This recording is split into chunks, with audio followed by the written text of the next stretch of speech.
Z nami je zdaj MaryAnne Golon iz enega najbolj uglednih in vplivnih ameriških časopisov iz Washington Posta. Dogodek je omogočilo in podprlo ameriško veleposlaništvo v Sloveniji. Posebno zadovoljstvo pa je izpostavljanje fotografije seveda fotografom, ki se še posebej zahvaljujejo društvu novinarjev v tej priložnosti in so res zadovoljni, da se je začelo na teh dogodkih bolj izpostavljati tudi fotografijo in pomen fotoreporterjev ter slike, fotke v časopisih. Brez fotke ni časopisov. Thank you everybody for coming. I don't understand Slovenian, so I'm not sure about my introduction.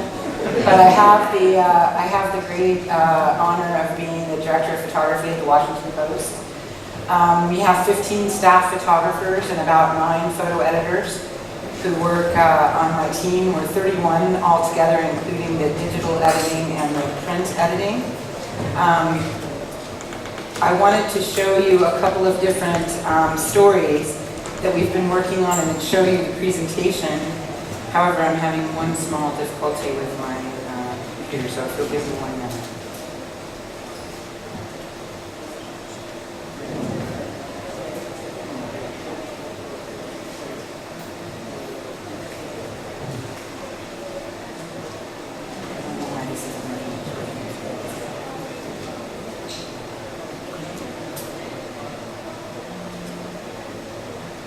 One of our staff photographers' name is Michael Williamson, and he's been with the newspaper for a very long time. This is very strange.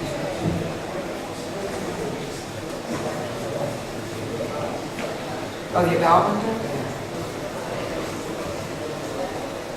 How do I do it?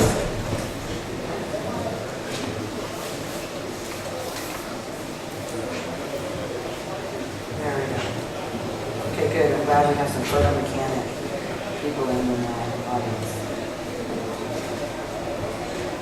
Okay, very good.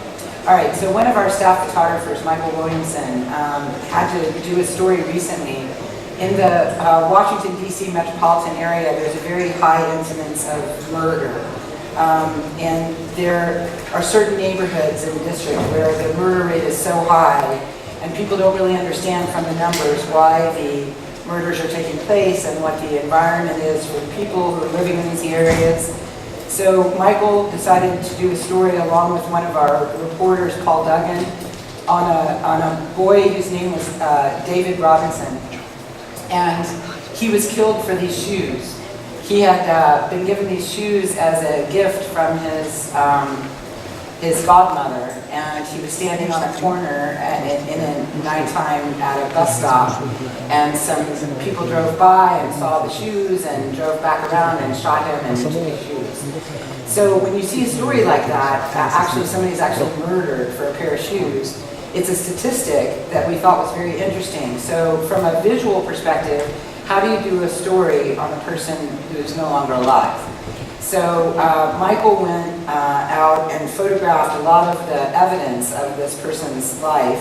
I'm going to show you a few pictures. This child is the child of the murdered man who was, his girlfriend was carrying this baby at the time of his murder. So this is his legacy, is this fatherless child. This is his mother, and she's in the room where the boy lived. They've still not, he was 21 years old, but they've still not taken down his pictures and his hats and things that are on the wall. And you might notice just behind the mother there that there are the sonogram pictures of his, as at that time, unborn son. This is his godmother, who actually bought the shoes for him that ended up ending his life. And this is the neighborhood. This is sort of a photograph of an older building, and reflected in the window of the older building is a new high-rise building. And this neighborhood is a neighborhood that's in transition. It used to be a very poor neighborhood that's now become a very wealthy neighborhood. And as the transition is changing, you're watching what's happening to the displacement of the people with lower incomes. This is the mother with her brother at the grave site of David Robinson. That's his actual gravesite. His street name was Day Day. And he had been a kid who had been troubled for a very long time and had actually been shot once before when he was 15 years old, and he had survived. And when his mother heard that he'd been shot again, she just assumed he would survive again, but he didn't survive the second shooting. This is a woman who taught him in elementary school, in a small storefront school. There's also a program in the States called Big Brothers and Sisters, and this was a man who was his big brother, who used to take him skating and try to show him another side of life. These are two of his mentors and teachers at school. When I'm teaching photography, I'm always saying to people, if you can create a narrative that tells something about a human being when the human being doesn't even live, then you know that you can tell a story very well when you have a living person in front of you. These are his teachers. This man's name is C. Webb, and he was a documentary filmmaker who got a grant to work in this neighborhood. The neighborhood is called Shaw in Washington, D.C. And C. Webb got a grant from the National Foundation for the Arts to do what we call oral histories, video interviews with people. And what C. Webb ended up finding out was that many of the people that he was photographing were dying. And what his video project ended up being were literally requiems for a lot of young people in the neighborhood. And now he makes videos for the parents of kids that he's interviewed. And of the 250 kids that he's interviewed, over 100 of them have actually died since they've been interviewed. This is a copy of how the story appeared in the newspaper. Excuse me. When we do these enterprise stories, they often get displayed like this on the front page of the newspaper. When we do Sunday, we call it enterprise journalism. It's journalism that you wouldn't find in any other venue besides the Washington Post. These were the inside pages, so there was a long story about Day-Day's life and how he came to die. A lot of the pictures you can see were used there. This is the last page is in black and white because we only have a certain number of pages in the newspaper that can run in color, so the last page ran in black and white. And then I'm going to show you how we ran it online. This is a new display. Well, you know, it's the stretch screen. It makes it very hard to show this, but let me see.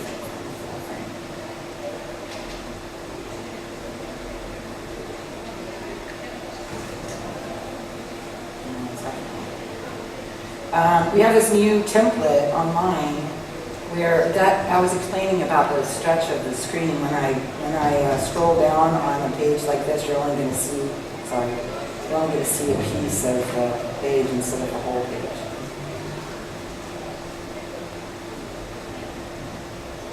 Which is unfortunate. But we started unless somebody knows, some other technologically adept human being knows how to unstretch the screen. I'm only showing you a piece of the story.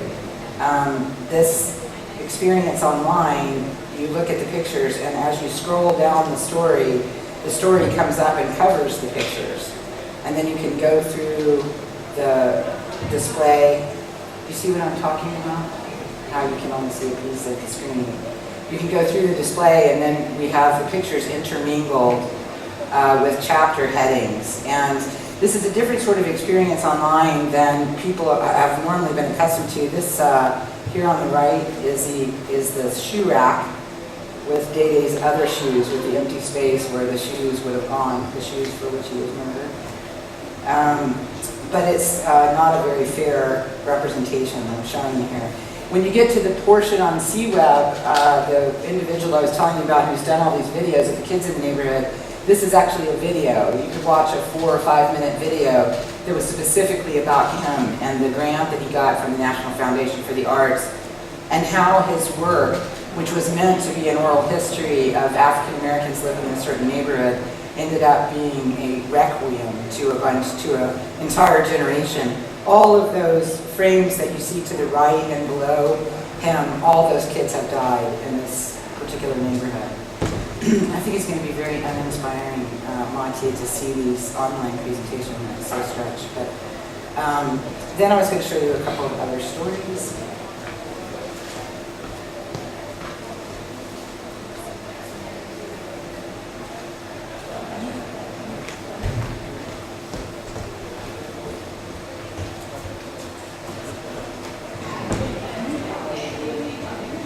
So we have to cover the president a lot. We've had a lot of discussions about how you cover the president because there's a very tight press pool and a core of photographers, including wire service photographers, who photograph the president all the time. And the situations are always the same.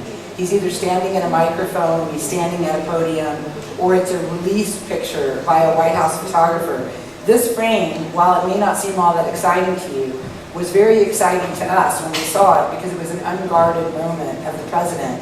This was during the financial crisis where the House, Congress was fighting with the president about leaving the government open, and the president had gone up to Capitol Hill to speak with some of the legislators to try to explain why we need to keep the government open and why it was going to affect our debt status and our economics in the world if they didn't reopen the government. And one of our photographers there had actually got an unguarded moment of the president moving through the halls of the Congress. And we were very excited to get a real picture of the president as opposed to the sort of packaged version. So the following day we ran it on the front page, and it showed Obama defending his policies and having to work with the Democrats to try to help with the Republican, the right and the left arguing with each other about keeping the government open. On the same day, at the bottom of the page, you can see a Japanese man carrying a surfboard. Our enterprise journalism that day was a story about the return of people to the area near the Fukushima plant where the nuclear explosion happened after the storms. This is the vice president, and the president, while he is very, very controlled, all the access to him is very controlled, the vice president is easier to get to. So the same photographer, Melina Mara, who's our chief political photographer, asked the vice president if she could spend some time to go behind the scenes with him. So this is a series that Melina did on behind the scenes with Joe Biden, traveling around the country. I particularly like these behind-the-scenes pictures where it says, you stand here, X marks the spot, this is the way you walk. These are all sort of the things that you see behind the scenes. He went to Selma, Alabama to do an anniversary walk across the bridge where the civil rights movement began 50 years ago in the States. Here he's having a conversation with Jesse Jackson, and what I loved about it, at the end of the conversation, he was trying to convince him of something, and he was unsuccessful, and I think the picture says it all. He has his hands on his chest like, I tried, but he wasn't listening. This is his office at the Naval Observatory in Washington. And so on the day that we did the behind the scenes, we had the photographs on the front page, as you see here, and one of our best political writers talked about, for Biden, what being vice president was all about, what his dream as being the vice president would be, as opposed to what his real life was like as the vice president. So it was a very interesting story, and we were able to give it a lovely display inside the newspaper. This is another story I was going to show you in black and white. This was a complete enterprise story by a photographer named Astrid Reichen. This man's name is Butch Warren. He's a very famous jazz bassist. He played with a lot of the most famous American jazz players, and she discovered him living in a homeless shelter in Washington, D.C., and was able to connect him with some of his old friends in the music business. And as he was dying, he died over the course of the 3 months that Astrid was producing this story about him, he was able to actually play again a few times. And he had sort of fallen off the mat and no one knew he was there. And Astrid, as I said, found him, and he was welcomed back into the music community. This is his daughter. This is the place where he was living, the homeless shelter, where Astrid found him. And he started frequenting this club and playing there again. Here he is, dressed in his old clothing and playing jazz. It was a very big story in Washington because it was as if a very famous person all of a sudden had just died and reappeared. But unfortunately, the illness was very serious, and despite his history, you can see the picture in the background of his daughters reflected in there with working with such greats as Count Basie and many others, that at the end of his life, he was all alone. So in the art section of the newspaper, we ended up running this whole piece about Butch Warren's Last Jam. And then this is a different sort of style of presenting the work because we had such a short space to use that we were able to do what I call a black and white contact sheet. But in a broadsheet newspaper, it's actually, the pictures are pretty good size, and we were able to do this story about Butch's Last Jam. Our biggest, most famous person in Washington in entertainment circles is Robert Griffin Jr., Robert Griffin III, who is the quarterback of the Washington Redskins football team. And I was just showing you how we end up doing a season opener with a photograph from one of our sports photographers. This was the single best image that you were able to get in Washington, D.C. Also very interesting when we had the Navy Yard shooting. A man who had some mental issues opened fire inside the Navy Yard. And when something like this happens in Washington, D.C., the area immediately shuts down. There's no way to get to the action. So these were officers arriving on the scene that ended up being our front page with a very substantial diagram underneath showing exactly where the Navy Yard was and where the shooter came in. But we have to put all that information after the fact. And I think people are surprised to discover that the security is so tight there that you often can't even get to the place where something's happening to do the first-hand photographs. This is a woman whose husband was killed at the Navy Yard. It was our second day story. And then I was going to show you some of these online. So can we, because you can only see like a piece of them on the.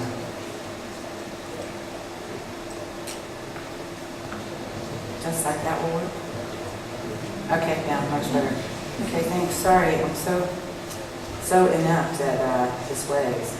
So I'll show you this again, just so you can see better the screen of how when you're scrolling as a reader, you scroll down, the picture actually moves behind the text, and you can see how this presentation works. Rather than having to click page 1, page 2, page 3, page 4, it's a scrolling experience for reading the story. And then these larger photos that you see within the context show you, you can click on them and you can go to a gallery. I'm going to show you that in a moment. And this is that video, Shooting Back, C-Web's Crusade Against Gun Violence. Started out doing, as I said, a personal history story, and then ended up being a crusader for his neighborhood. But this is relatively new. I don't know, since I'm not as familiar with the online presentation of the newspaper material here in the country, whether you're using these kind of templates here. But it's a much more open sort of, and it's far more photography friendly. We were able to use more images. This photo on the right here was the picture I was talking to you about, the Big Brother program. The photo at the bottom is Day, the man who died with his big brother ice skating in the city. They used to do things like that together. And then with the teachers that I showed you, this is the Shaw neighborhood. This is an older residence walking by a new tower they're building there. It's all about gentrification and what happens in these neighborhoods that used to be low income, and then they come in and put high-rises and expensive apartments, and they push out the low-income people. In this neighborhood in particular in Washington, 10 years ago, no one could believe that it would be an up-and-coming neighborhood, and now it's an incredibly expensive place to live, where it used to be not so expensive. But anyways, I think it's important to see this presentation because we were able to launch these new templates. This is a photo of C-Web from the time he first got shot. You can see the staples in his stomach from his first run-in with crews on the street. It's another picture of C-Web. I know we don't have time to read the whole story, but you can go and find it on the Washington Post online if you're interested to read the whole thing. And this is the school, the last school he was in, and he had discovered religion and had straightening out his life and had met his girlfriend and was having a child and getting married, and then his life, as I told you, abruptly came to an end when he was shot for his shoes. So, Another big story that we've worked on in the last year is a photo on the supplemental nutrition program. It's called SNAP. In the States, we used to call it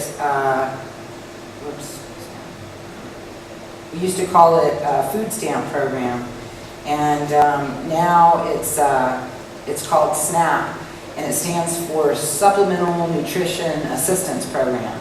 And this is a program in the country where people who either are sick or elderly or unemployed can go to the government and receive the equivalent of a credit card that is recharged monthly.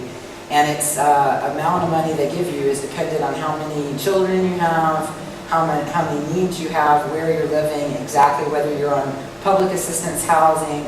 This particular story was another story shot by Michael Williamson, the same staff photographer, and the woman that was one of the focus in the story is this first portrait. She has a severe case of diabetes, and what's really interesting is that she wouldn't have the severe case of diabetes if she hadn't been on the SNAP program to begin with. So let me explain what that means. The amount of money that the people get for food each month is so small that they're buying the cheapest possible food to have it last for the longest period of time, and so it's the most unhealthy food.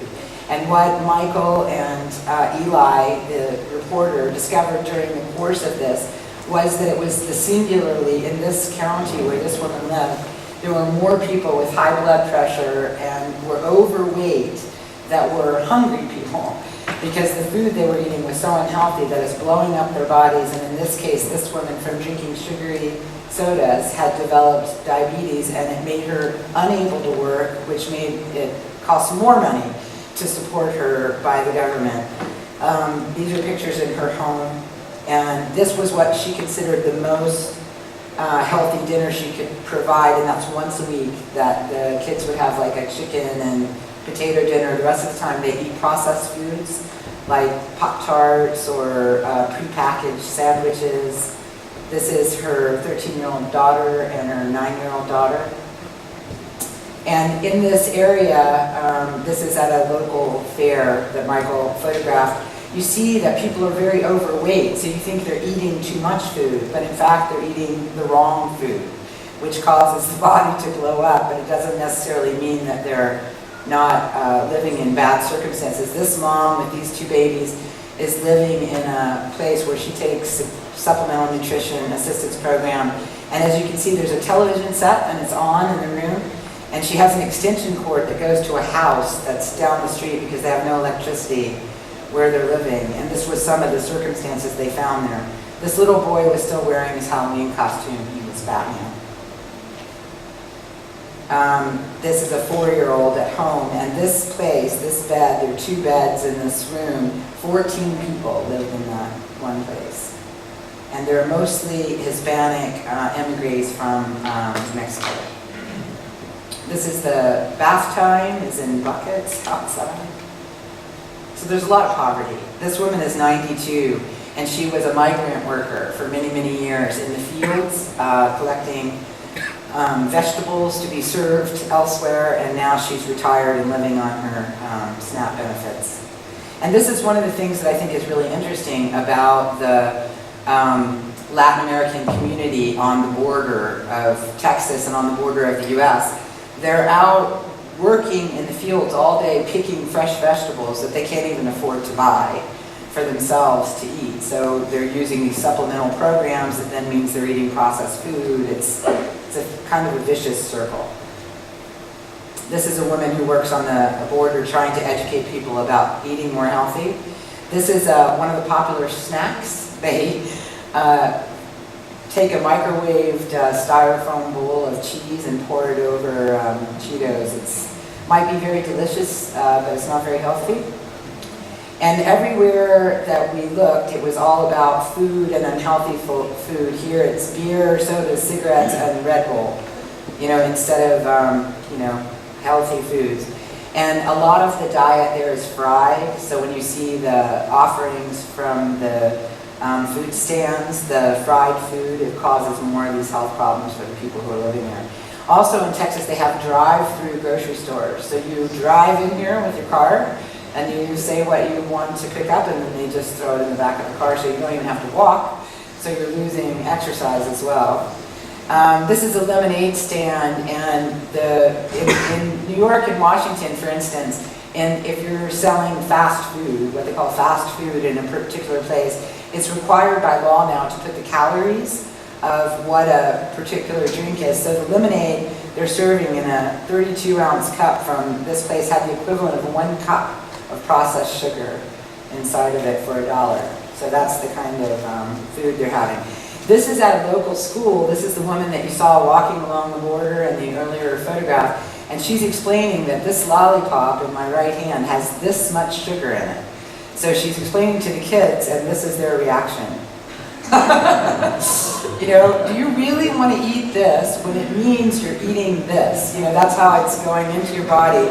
So they've started these programs to try to explain. And if you even look at some of the children are heavy, but they're not coming from a healthy environment of the food they're eating.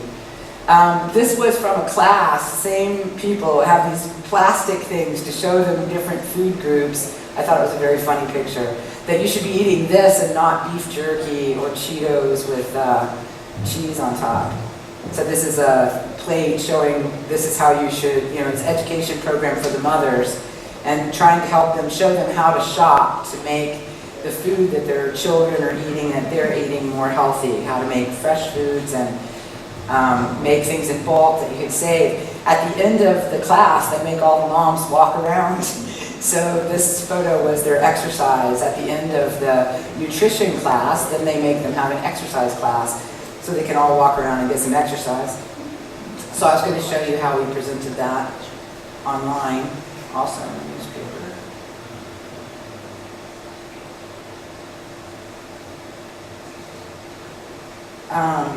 So this is the online presentation of that. Now how did we do this before we did this?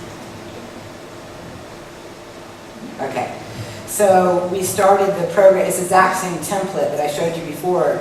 We built this template where we called the story Too Much of Too Little, and how a diet fueled by food stamps, or the SNAP program, is making South Texans obese, but leaving them hungry at the same time. So this was one of our enterprise pieces that Eli and Michael did. It's a 5-part series, so I'm just showing you one particular part that I found the most interesting. Because people say, how could these people be hungry? They're so fat. And they don't understand that the foods they're eating are making them fat, but it's not because they're eating too much, they're just eating everything wrong, the wrong foods. So we put this together. This is a video on the right here about the town, and that particular video was focused on a small village of people who got SNAP benefits but didn't have homes. They live in these shanty houses. It's a big problem on the U.S. border in the south. That's the mom, Blanca Salas, who developed diabetes and now is trying to get her son not to have diabetes. The drive-through I showed you earlier. And showing you what the food choices are. It's very hard to make good choices on what you're going to eat if this is all that's offered to you. And there's been a lot of fighting about the food stamp program, the SNAP program in the States, about whether it's doing any good. So these new nutrition programs are going around trying to engage businesses to give them a discount, give them extra money from the government if they will sell healthy foods instead of unhealthy foods in these areas where people need it the most. So just giving you an idea, it looks like there's a very long story that goes along with it. And then we did another one in Tennessee, and I'll just show you a different version of how we showed this story. You have to do it each time, huh?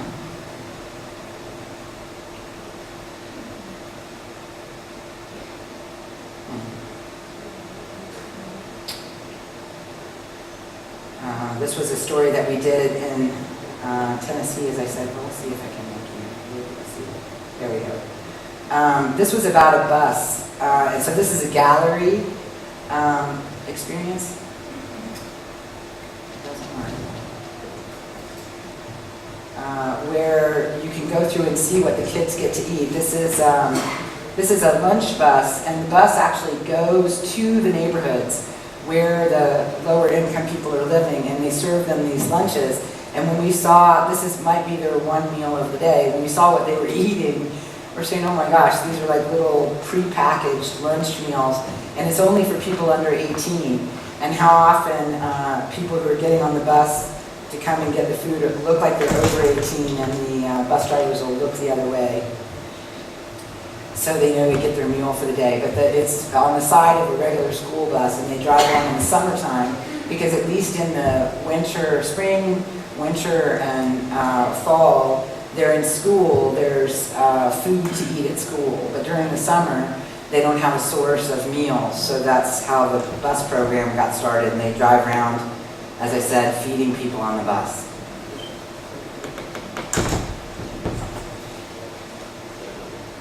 So that's one side of what we do. This gallery experience is just with caption information, showing you, the experience the photographer had. This little girl is so excited, the food bus is here. And we're doing a new gallery that we're going to be launching in January this year that we're very excited about, because you won't have to look at it inside the browser. It has a full screen option, and you can take it on your screen, full screen, and just look at the images without text. Of course, this makes photography people very happy. It doesn't make the text people all that happy. I was going to show you one other series that we did for using this new template. On the occasion of the 150th anniversary of the Civil War in the U.S., there's a lot of interest, especially in the Washington, D.C. metropolitan area, because Washington sits in the middle of the area that the Civil War was fought, and the battles all took place nearby. There's still a lot of people who do historical reenactments, and there's a lot of interest in history in the area.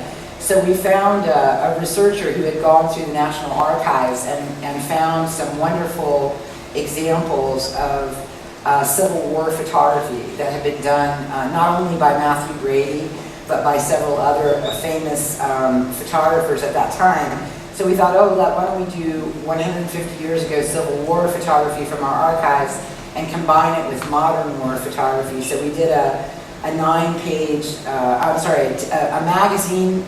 It was inside your newspaper, and so on one side it had the Civil War as a cover, and when you flipped it, it had the modern war as a cover, and the whole issue was devoted to photography. So it was split half and half, and so online we decided to go every other picture. So we started with the Civil War photography. These images are from the Smithsonian. From Matthew Brady is the most famous of the Civil War photographers, and as you see on the right there, he was known most in the United States for photographing Abraham Lincoln, who of course was the president at the time of the Civil War.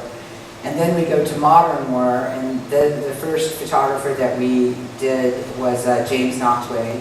That's a picture from Ramallah. And each photographer talked about their experience covering war. Jim's, for instance, he considered Goya, the great Spanish painter, to be the patriarch of war photographers, even though he never used a camera, because his paintings were what inspired his work. And then we did another section on the work of James Gibson, another Civil War photographer. And then we did Carol Guzzi, who's a longtime staff photographer at the Washington Post.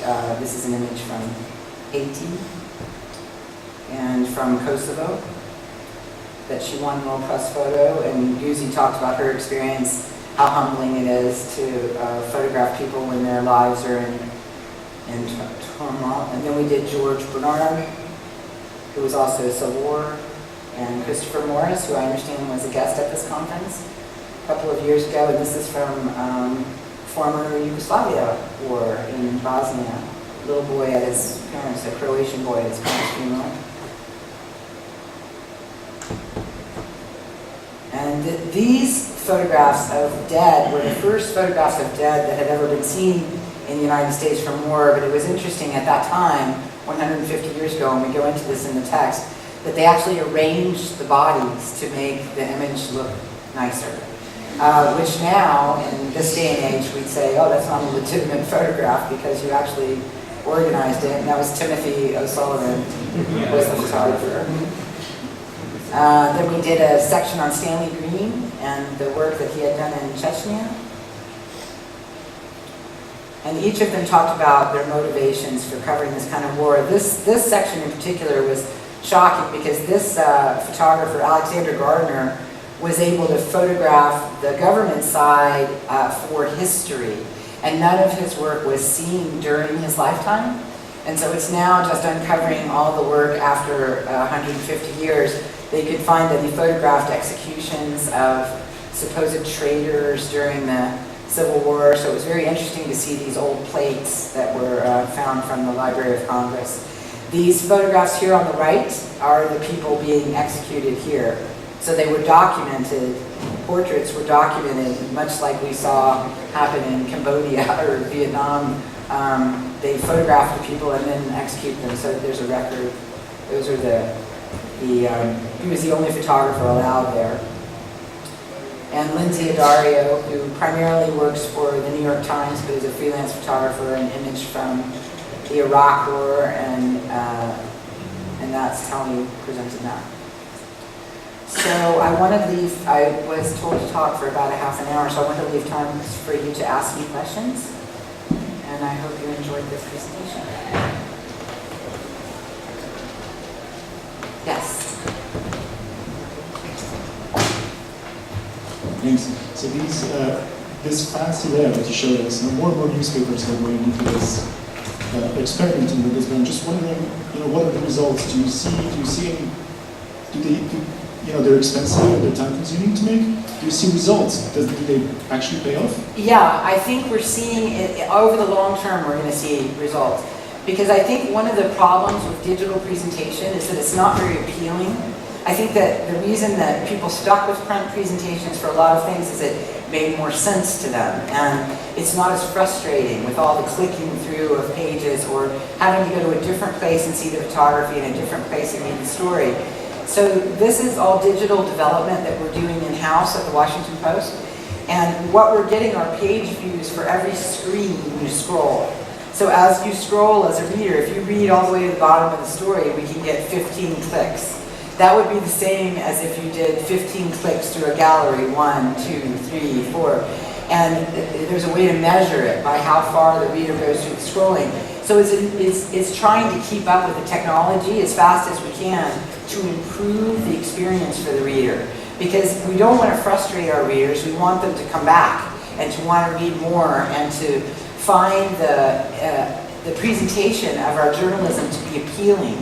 So there's been a lot of work, especially at the Washington Post on the digital side, to stay at the very front, to try to have the best possible presentations. It does take a lot of work, but once you've built a template, once the template is created, then you're just filling in holes in the template. And what we want is a more responsive sort of way to work so that we don't have predetermined places to put things in a template. We'd rather be able, each template, to build it the way we'd like to build it based on the photography or the subject matter. I have one last set of pictures I was going to share with you, but I didn't want it to be part of the streaming because it's unpublished, but we're doing a new piece right now on the Syrian refugees, and the photography, we decided instead of just doing straight reportage. Okay, so I can show them? Okay, great.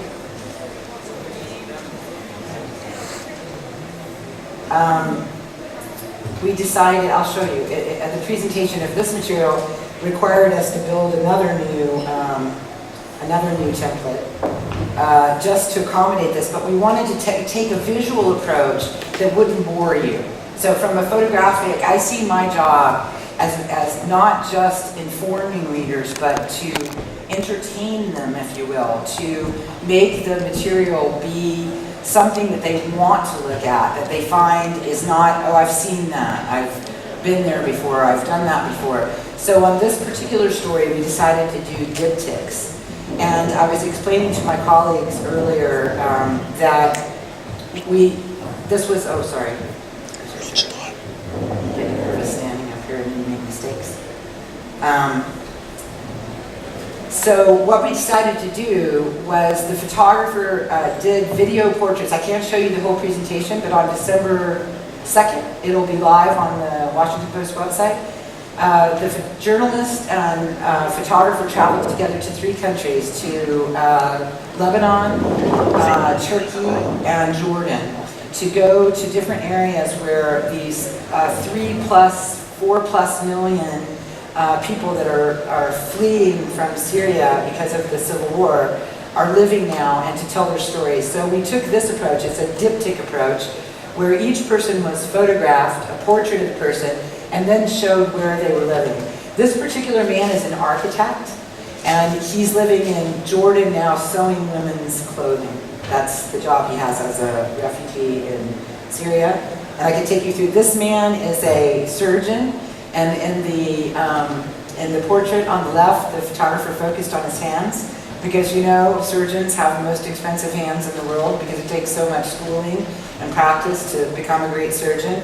But he's not working at all, and he's living in Jordan. This is his wife, and he has no way to practice outside of his own country. This man is living in a tent refugee camp in Lebanon. He's 105 years old. And he's moved there with his extended family. There are 38 of them, but the particular story was on the fact that this man said it was his 5th time that he had to leave his country in 105 years. This little girl was wounded in an attack in Aleppo, and she was living with her family in Jordan. And she was telling her story. It's interesting in the portrait, when you see the video interview with her, that she was very proud of her bracelet and ring, which were her most prized possession. So she kept her hand on her face the whole time so that you could see her jewelry. This is a Palestinian man, and his story was very interesting. He had decided to make his home in Syria about 25 years ago. So he had left what had originally been his homeland in the West Bank. He moved to Syria, and now he's living in a refugee camp in Turkey. And because he had lived in Syria for a very long time, he became ill when he was in the refugee camp. He went back to Syria and had to have heart surgery, and then they transferred him back to the refugee camp because the government, because he was a legitimate citizen of Syria, it was the only place he could have the surgery and have it paid for. So he was recovering from open heart surgery in this refugee camp. This little boy had his eye shot out, and his little brother also has an eye problem, and they were able to leave and move to this refugee area because it was with Médecins Sans Frontières, the Doctors Without Borders program, brought them so that the 2 little boys could have eye surgery. And this woman is a widow. She's living in the same camp where the 105-year-old man is, and she has 5 children, and her husband was killed as part of the Syrian revolution. This woman did not want her face shown, so we used a pseudonym and said she didn't want her face shown. But she had been shot by a sniper in Syria and had managed to recover, and is now living in this neighborhood you see on the right in Istanbul. Syrian. All Syrian. This is an interesting story. They were at the border, Kevin Sullivan and Linda Davidson, the photographer, and this man was trying to pass over the border in Lebanon. And the man in the picture on the left, the man is actually explaining to him that we know these papers are forged. So he really is Syrian, and his wife is Syrian, but he was actually from the regime side, and he was pretending to be from the rebel side because they weren't accepting people into the camp from the regime side. So his papers were not legitimate. This is a very sad story. So the portrait on the left is of this father and his 2 children, and they actually were killed on the crossing. And the reporter met with their family, and they showed them where they're buried, and they're not even buried in Syria. They're buried in Lebanon because they were actually killed in the process of trying to cross. And this is a UNHCR camp where a newborn baby was born while our journalists were there. So it's like life is going on in these temporary environments for these refugees. This woman is living in that small house there on the right that has no electricity or plumbing, and there are 16 people living there, and that's also in Turkey. She's Syrian. They're all Syrian. This is an old junkyard on the right-hand side for metal scraps. And on the right is the hands of a young boy.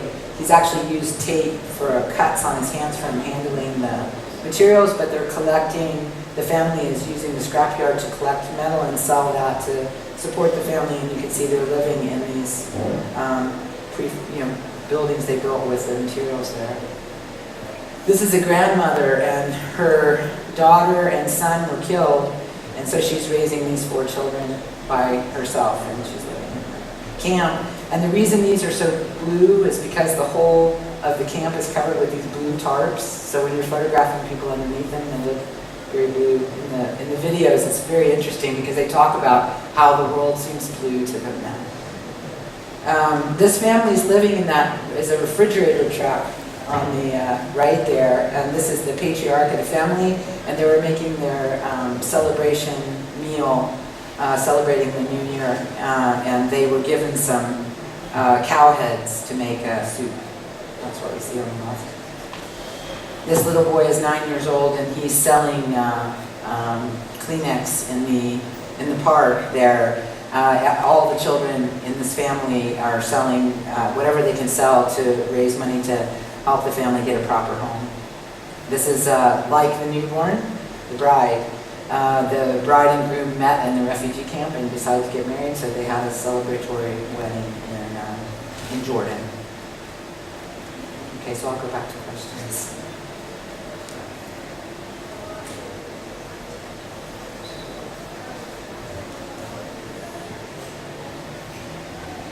Yeah, I would like to ask you, what is your major guideline when deciding if you're going to publish or not an image of a dead body or a heavily wounded person?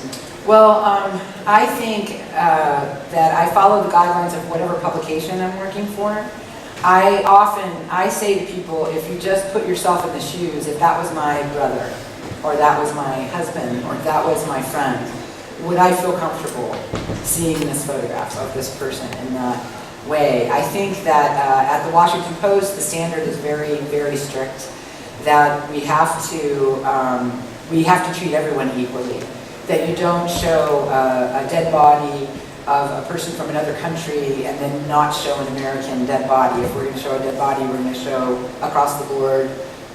We have to be willing to hold the same standard, no matter what the story is we're working on. For more than 20 years, I worked at Time magazine, and we used to have a lot of discussions about whether or not you show a body. Oftentimes, we would choose a frame. If there were 2 frames of a dead body, and one frame you could see the person, like for instance to see identifying their face, or in another frame their face is turned away so that you see that it's a dead body but you can't identify the person, we might choose the one that you couldn't identify on the chance that you don't want someone to discover that they have a relative or a friend or someone who's dead by seeing it in the media. It's a very touchy subject, and I think that there are very heavy editorial discussions that go on. Sometimes I feel like the picture, you need to see the picture. There was a particular picture that was very much, if any of you were here earlier today for the discussion, the panel discussion about Syria, in Baghdad, they had control Ministry of Information officials that would drive journalists around to show them things. And there was a little boy, this is 10 years ago now, 11 years ago, and his house had been bombed, and he had no arms, and his whole body was burned, and his whole family had been killed. And it was a photograph of him in the hospital, and we had really serious discussions, like, should we use this? Because the government said, see what they did, they bombed this place, and his family is dead, and look what's left of the life of this boy. So we decided to publish the photograph, and several things happened. The boy got out of the country, they were able to move him and take him to London and fit him with prosthetic arms, so there were helpful things that happened to him. He was also disturbed in the hospital because once his picture had been seen, many other people tried to come and take his picture, so they had to protect him in the hospital. But also we were able to find out that the neighborhood where the boy had lived and where the bomb killed his family and hurt him was a place where they had a major anti-aircraft battery set up in the in the civilian neighborhood. So they knew, the government knew, if they put the battery there, they aren't going to hit there because it's a civilian neighborhood, but in fact they put anti-aircraft guns there, so the American coalition forces did bomb there so that they could fly airplanes back and forth, but the collateral damage was actually caused by the government. What happened was caused by the government, but it took all that extra reporting to find out, and it all happened because of the discussion of the one wounded child. Do we run this picture? Do we see if we can report on this family? Do we try to find what happened in the neighborhood? That kind of thing.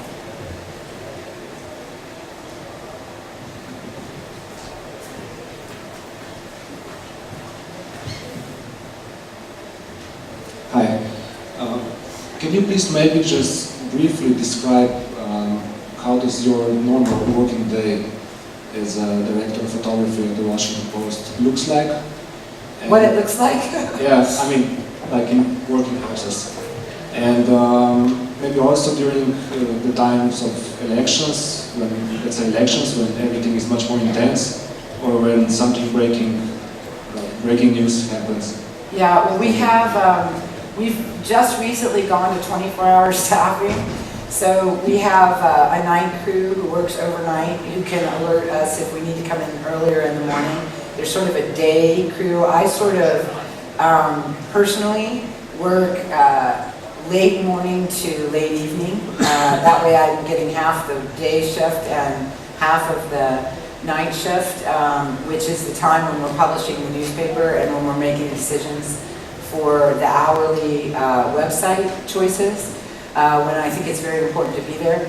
I attend a lot of meetings because we have a very plan for the day that happens at about 10 o'clock in the morning, where we look at everything that's happened overnight and we make decisions about the day. And then between 10 and 2, we're dispatching, well, beginning it earlier, 8 o'clock in the morning, we're dispatching people to do reporting. We have an assignment editor for photography and assignment editors for text, and we make very conscious choices about which stories we're going to photograph. We don't have enough people to photograph all the stories we're doing, so we choose we're going to photograph this, we're going to photograph that, and we dispatch the reporters and photographers into the field. By 2 o'clock, we start booking pages, so we understand what pages, what stories are going on which page, and the pages that we have available in the newspaper. We can always tear it up if we need to later, if there's breaking news.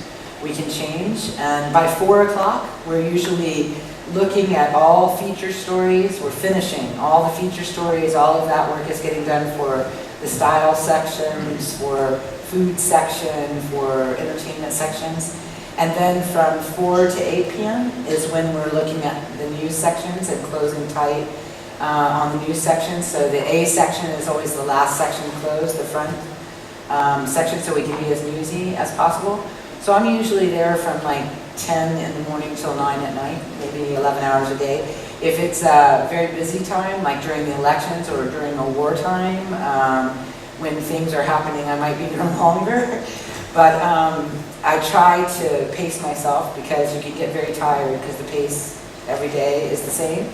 And I really feel that the job of the photography person is to be the advocate for the photo reporting that are original photo reporting, but also for the best of the wire service reporting as well, for the newspaper, and to, you have to not only do your own work, which is looking at all the images, both from the wire and from our own production, but you have to read all the stories too, so that you can be very intelligent about talking to them. So it requires, sort of using both sides of your brain. I have a really good team of other editors who represent specialized, there's a foreign editor, there's a national editor, we have a entertainment editor, and those editors will come to me and say, I need you to help me with selling these things, but they handle their individual sections. Generally, I also have to push hard for space for photography. Sometimes it's harder to get space. I mean, I showed you a few examples where we're able to get 1 or 2 or maybe even 3 pages for a story if we can argue that the photo presentation is strong enough to warrant a big display in the paper. Normally, we get 2 to 3 really good displays per week. So we have to be careful about what we're pushing for, because then you get a great take in and you don't have the pages to do it. Then we do the special online presentation. Sometimes we'll use it that way. But did I answer your question? Thank you, MaryAnne. Sorry, we have to finish because this place has to be prepared for the evening event. But you are all invited to join and to discuss more with MaryAnne at the Daktari Bar. You can go and talk more a bit about photography there at Daktari and to join coffee. Še dve informaciji.